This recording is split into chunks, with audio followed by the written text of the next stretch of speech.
Capítulo 11. O Homem da Ilha. Umas pedras rolaram subitamente da encosta e um vulto saltou de trás de um pinheiro diante de mim. Peludo e negro, não sabia se era homem ou bicho. Podia até ser um canibal. Eu estava cercado. De um lado Silver, do outro, aquela criatura que parecia um selvagem.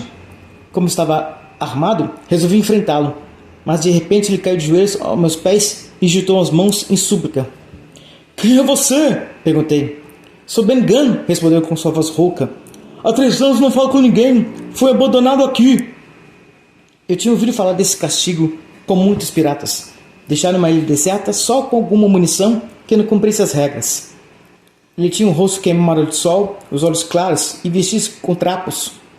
Disse que se alimentava de ostras, frutas e carne de cabra e que estava ávido por queijo. "Se voltar a bordo, trago bastante queijo para você", prometi. "E por que não voltaria? Aquele navio do Capitão Flint?" "Não, Flint morreu, mas há homens do bando dele lá. Desde que não seja um marinheiro de uma perna só." "Silver? O próprio", disse Ben Gunn, aflito. "Se ele viu você, estou morto." "Como poderia ser útil contar-lhes a história da nossa viagem?" "Será que o Lorde me daria uma parte do tesouro se eu ajudasse a encontrá-lo?" perguntou ele. "Claro", respondi. Ben Gunn narrou-me como tinha vindo parar ali. Estava no navio de Flint, o Walrus, quando ele desembarcou para enterrar o tesouro.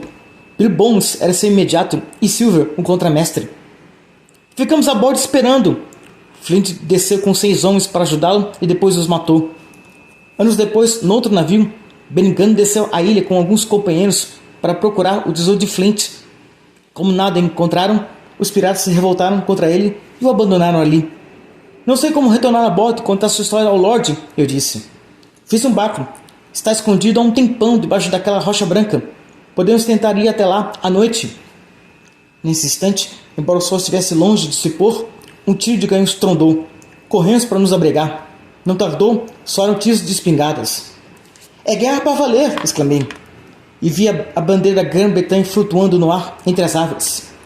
"Seus amigos devem estar lá", disse Ben Gunn, negando-se a me acompanhar. "Fale com o Lorde primeiro. Se precisar, sabe onde me encontrar." Ouvi outros tiros de canhão e caminhei sorrateiro pela mata. O espanhol continuava ancorado, mas com a bandeira negra dos piratas no mastro. Capítulo 12. Enquanto isso, eu não tinha ideia de o que estava acontecendo com meus companheiros desde que havia partido no bote. Só fui saber depois pelo Dr. Livesey quando nos reencontramos. Armados, ele, o Lorde e o capitão planejavam render os piratas que tinham ficado a bordo e seguir com o navio para alto mar. Mas não havia vento e, além disso, descobriram que eu tinha ido à terra e receavam pela minha vida. O doutor e um marujo de confiança saíram no bote e remaram em direção ao ponto da ilha em que havia uma paliçada, um tipo de fortaleza, conforme indicado no mapa. Lá chegaram e deram com uma cabana e várias torres. Então ouviram aquele grito desesperado: "Mataram Jim!" O doutor pensou e voltaram às pressas. A atmosfera do navio era tensa. O Lorde sentia-se culpado pela encrenca em que nos tinha metido. O Dr. Livesey sugeriu ao capitão que fossem para a paliçada. Os marujos fiéis a nós mobilizaram-se para carregar um bote com comida, aguardente, armas e munição. O doutor ia partir com alguns deles, mas Hans, o timoneiro, percebeu a fuga. "Se alguém se mexer, levará chumbo", ameaçou o capitão. O Dr. Livesey foi à praia e levou as provisões para a paliçada. Arrumou tudo na cabana e retornou ao espanhol sozinho, deixando os homens montando guarda. O Lorde o ajudou a carregar novamente o bote, enquanto o capitão ordenava a um marinheiro chamado Gray que se juntasse ao grupo. Os piratas tentaram impedi-lo, mas ele conseguiu escapar. O bote partiu sobrecarregado e foi se afastando aos poucos. "O canhão!" gritou o capitão a meio caminho. Tinha esquecido de jogar a pólvora e as balas no mar como haviam feito com as armas e a munição que não podiam carregar, e os piratas o preparavam para atirar. O primeiro tiro passou perto do bote, quando se acercavam da terra, mas o segundo, embora não os atingisse diretamente, fez o bote afundar e perder os mantimentos. E foi esse tiro que eu ouvi quando estava com Ben Gunn.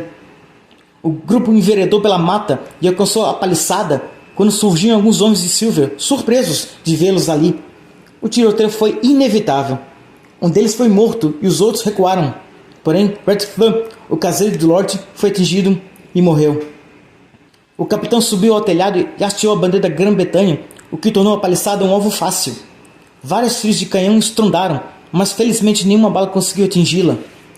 O navio que o Lorde, por precaução, havia contratado para nos procurar, caso nosso regresso tardasse, demoraria meses para chegar. Precisavam recuperar as provisões, mas a maré tinha mudado e os piratas estavam de tocaia. Foi então que, rumando na direção da bandeira, cheguei à paliçada e os reencontrei ao cair do sol.